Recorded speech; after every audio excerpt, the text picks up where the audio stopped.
Tous les week-ends sur Rome, c'est Planète Romandie, le rendez-vous des romans. L'artiste de la semaine.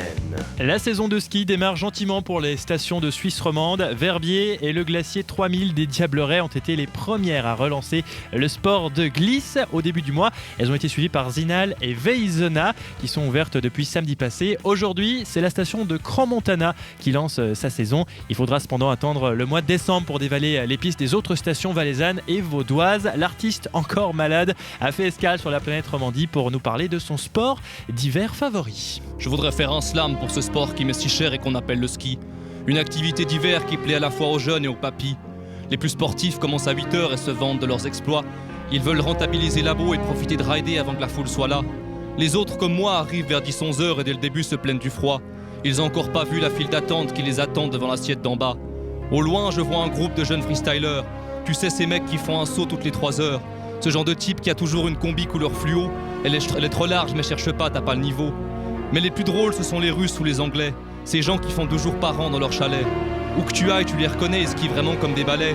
Et ça fait le beurre des profs de ski qui se font de l'argent sur leurs mollets.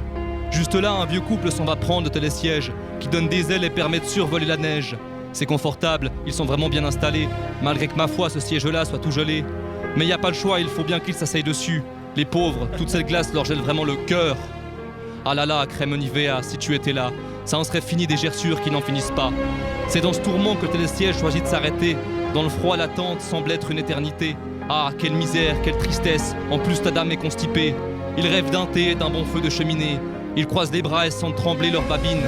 En plus, ces salauds, juste à côté, sur le poteau, ils aperçoivent une pub Ovaltine. En arrivant en haut, ils sont vraiment découragés. Allez hop, une petite pause café. C'est la première d'une longue lignée. J'imagine même pas combien au tout ils ont dû payer. Le corps réchauffé et le porte-monnaie soulagé.